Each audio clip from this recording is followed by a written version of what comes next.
On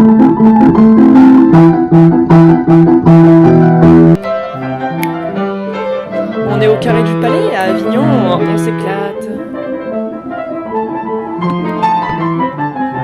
Bonjour Gilles Ramad.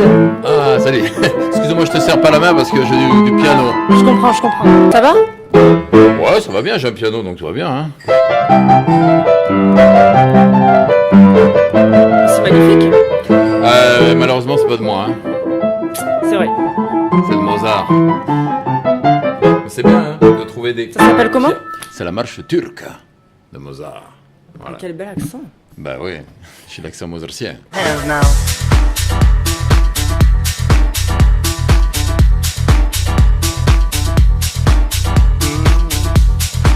Salut, c'est Gianni. Aujourd'hui, je suis avec Gilles Ramad en direct du Carré du Palais. Et comment tu vas? Ça va bien, ça va très bien. Il fait beau, le beau temps, ça me rappelle l'Italie, hein, parce que la France se caille. Hein. Tu es italien?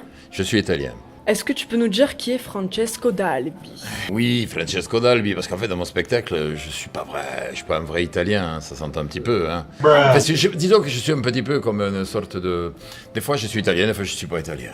Voilà. Le spectacle. Voilà, le spectacle. Quand je parle à un homme, je lui parle normalement. Dès que je vois une femme, là, je commence à parler italien parce que ça marche mieux l'italien avec les femmes qu'avec... Ah ouais? Oui, ça plaît beaucoup. Ça plaît beaucoup. L'italien me plaît beaucoup. Ouais. Et Francesco Dalbi, ben, c'est mon personnage. C'est un concertiste italien exubérant comme tous les Italiens qui fait une tournée, qui vit beaucoup grâce à son accent italien parce que les Français aiment bien l'accent italien.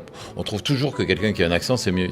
Pour faire du rock, il faut avoir l'accent anglais. Si tu t'appelles Roger Pujol et que tu montes un groupe de rock, ça ne marche pas du tout, tu vois. Et Francesco Dalbi, ça classe, ça claque, ça fait accent italien, ça fait italien, donc c'est la musique classique. Ça respire l'Italie. Tout à fait, ça respire l'Italie, et puis il y a une odeur de pizza dans la salle et qui se dégage tout de suite. C'est ce que j'allais dire. Et voilà, je l'ai dit avant. I'm just a gigolo, and wherever I go, people know the part I play. Donc toi, ton spectacle, c'est Piano Furioso. Ça fait combien d'années que tu viens au festival? Je viens au festival depuis 1992, donc tu vois, tu avais 20 ans à l'époque, je pense. Oui, exactement. Ouais. Et moi aussi d'ailleurs, puisqu'on a à peu près le même âge. Et donc. Et ça se voit. Ça se voit. Si ce n'est que moi je travaille, tu vois, voilà pourquoi des fois j'ai des traits un peu tirés, quoi. Ouais. Hein. Et donc, depuis 92, donc ça fait très longtemps. Et ce spectacle, c'est la 4e année que je l'amène. On a commencé dans une toute petite salle au théâtre Notre-Dame. Notre drame. C'était d'ailleurs un drame cette année-là. Il y avait 50 personnes, parfois. Et puis après, je suis passé dans une salle de 100 places au Pandora, puis de 200 places au Pandora. Et maintenant, je suis dans la 400 places au Palace. Donc toi, du coup, c'est un mélange entre un one-man show et un one-musical show, parce que tu as de la musique et tu fais en même temps des blagues. Oui, il y a une volonté de faire rire pour faire passer des choses. C'est pas une finalité en soi, mais ça me fait plaisir quand les gens rient, ils savent rire pendant que je fais du Mozart. Parce que, en fait, tout le débat est sur cette idée de musique classique qui est un petit peu coincée, qui est un petit peu avec Les publics classiques. Il est snob, il est coincé. On a l'impression qu'il faut être habillé avec une queue de pie, avec des grandes robes longues, alors que c'est pas vrai. On peut écouter la musique classique en short, on peut la mettre dans un baladeur, et puis voilà. Moi, ce que j'aime, c'est les publics comme vous. Ah mais ouais, le public qui vient habiller n'importe comment. Et on peut taper des mains en faisant du Mozart. Voilà. C'est un peu le débat. Enfin, avec Jérémy Ferrari, qui est le co-auteur de ce spectacle, on a voulu travailler surtout sur la désacralisation de la musique classique. Donc là, tu joues l'opus 2 de Piano Furioso. Du coup, c'est pas le même que le 1. Il y a beaucoup de différences ou pas? Ah, mais c'est énormément, c'est un autre spectacle. En fait, opus, j'ai parlé d'opus parce qu'en musique classique, lorsqu'on range les morceaux de quelqu'un, c'est l'opus 1, l'opus 2, l'opus 3. Alors, pour être honnête, il y a quelques petites vannes qui marchaient tellement bien qu'on les a gardées dans l'opus 2. Ça va, c'est pas grave ça. Je pense que ça, c'est de bonne guerre. Mais sinon, c'est une autre problématique, c'est une autre histoire. Enfin, ce personnage est complètement 2.0, quoi. Est-ce que tu savais que la lettre à Élise, en fait, devrait s'appeler la lettre à Thérèse?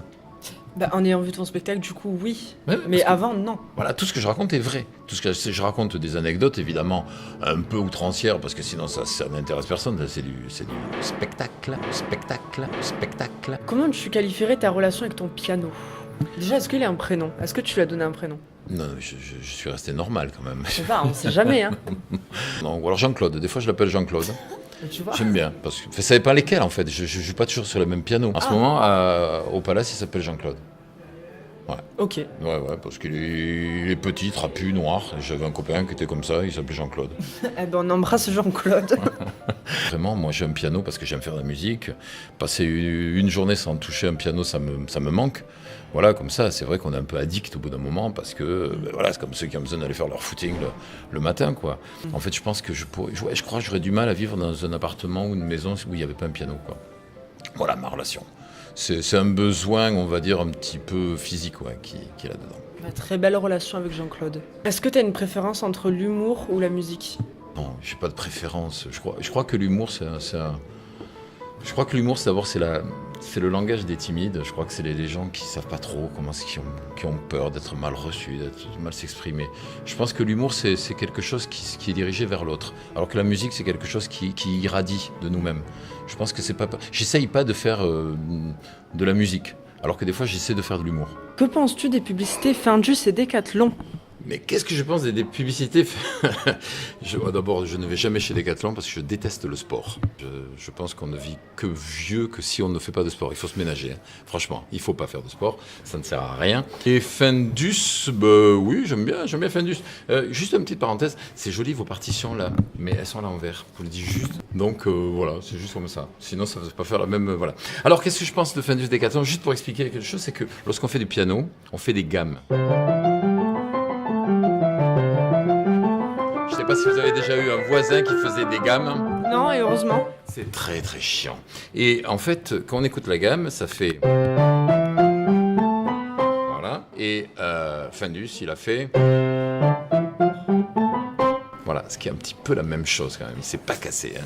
Donc voilà. Ouais. Donc Findus, en fait, je pense que ce type, il est venu, celui qui a fait Publicity, il est venu au premier cours de piano et puis il a fait...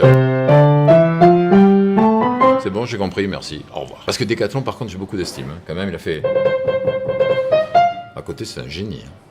Ah ouais, à côté, c'est un génie. Il a fait 3 notes, un rythme différent. Il passe sur un mi bémol. Mi bémol, m'entendez-moi, mon bon monsieur, quand même. Mi bémol.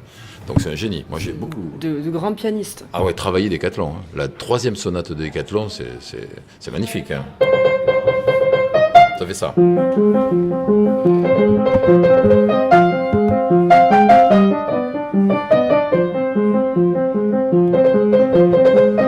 Tout le monde la connaît, hein, bien sûr, hein. Mais bravo Decathlon et bravo Findus. Et merci Gilles Ramad. Merci beaucoup.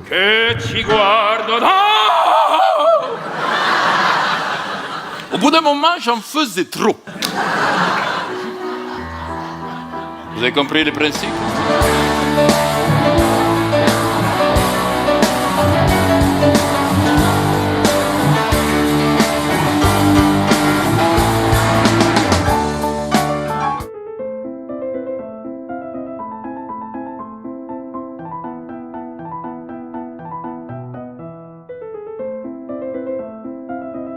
Hands now.